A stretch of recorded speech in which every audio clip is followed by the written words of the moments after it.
Okay, let's get right into it. Today, we're talking about a problem that is, just so incredibly frustrating. That stubborn bloating that shows up after you eat and then just never seems to leave. But what if the answer wasn't something you had to swallow? What if it was something you could just wear? We're going to dive into a source that suggests a totally different external approach for finding some internal peace. You know this cycle, right? It's exhausting. You eat a good meal, a totally normal meal, and then boom, like clockwork, the pressure starts building. It feels like your food is just sitting there, going nowhere. And for so many people, this isn't a once-in-a-while thing. It's a daily grind that can make the simple act of eating feel, well, super stressful. So, what do we usually do? We tend to reach for things like PPIs, those medications that really cut down on stomach acid, or maybe some simple antacids. And yeah, they can give you some relief for sure. But the source we're looking at today asks a really important question. What if the problem isn't about having too much acid in the first place? What if these are just temporary fixes for a much deeper, more functional issue? Let's just break this down for a second. Look at the goals here. On one side, you've got PPIs, which are powerful acid suppressors, but can sometimes lead to a rebound effect. Then you've got antacids, which offer really brief relief. See the common thread? Their whole focus is on symptom control. This external therapy we're talking about, it's playing a completely different game. The goal isn't to suppress anything. It's to help restore your body's own natural digestive rhythm. And that brings us to a really interesting shift in perspective. The source material pulls in a concept from traditional Chinese medicine, or TCM, that basically reframes this entire problem. It suggests that maybe, just maybe, this constant bloating isn't a chemical problem, but a coordination problem, a harmony problem within your digestive system. The actual term for it is spleen-stomach disharmony. Now, it's super important to understand that in TCM, the spleen isn't just the organ, it's shorthand for the entire digestive function. So when they say disharmony, it just means the whole system is out of sync. It's struggling to process and move food along efficiently. And the result of that struggle? That heavy, stuck feeling we call bloating.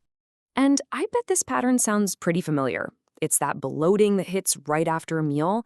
It's that feeling that your food has set up camp and has no plans to leave.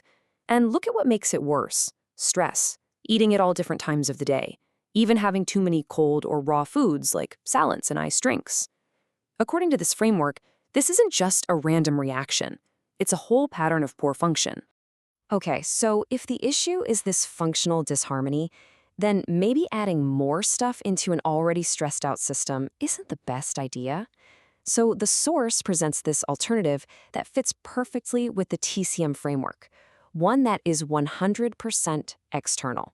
So how in the world does that actually work? And this, right here, is the key, the most important point. We're talking about an approach where you swallow absolutely nothing. No pills, no tinctures, no teas. The entire thing works from the outside in, and that means you're not asking your already overburdened digestive system to deal with one more thing. So here's how it works from that traditional standpoint. You take this specific pouch and you apply it right over your navel. In TCM, that spot is a really important point called Shenkyu. The idea is that the herbal qi, and you can think of that as the energetic property of the herbs, is able to communicate with your body through what's called the meridian system. This is what helps reestablish that spleen-stomach coordination we've been talking about, all without a single thing being swallowed. And in terms of, how you actually use it, it's designed to give you continuous support.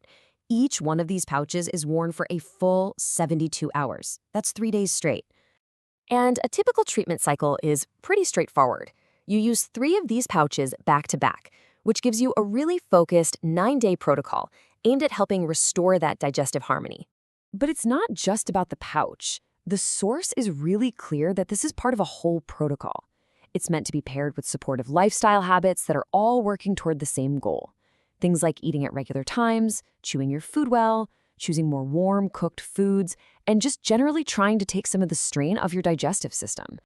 Now, one thing that's really notable about the source material here is how transparent it is. It presents the whole method and the evidence behind it in a very down-to-earth way. There's no hype, just a really clear, honest explanation of what this is and what it isn't. This part is so important, you guys. The source explicitly states that this is not about herbs being absorbed through your skin. The pouch doesn't even lose weight after you use it. Instead, the entire explanation is kept honestly within its traditional context, this idea of herbal qi and meridian pathways. It's not trying to pretend to be something it's not. And this quote really drives home that responsible tone. It's acknowledging that, hey, while this approach is based on a traditional theory, this specific product doesn't have its own clinical trials for bloating. So it's being positioned as a reasonable option to consider, not some magic bullet or a guarantee. That level of transparency is actually pretty refreshing. So the big takeaway here is really about a shift in how you think about the problem. When bloating is your constant companion after every meal, maybe the answer isn't always about suppressing a symptom like acid. Maybe the real goal should be to restore function. For some people, a non-ingestible, external approach that's designed to support your body's own digestive coordination, well, it could be a really interesting path to explore. The question it really leaves us with is this: what if harmony, not just suppression, is actually the key?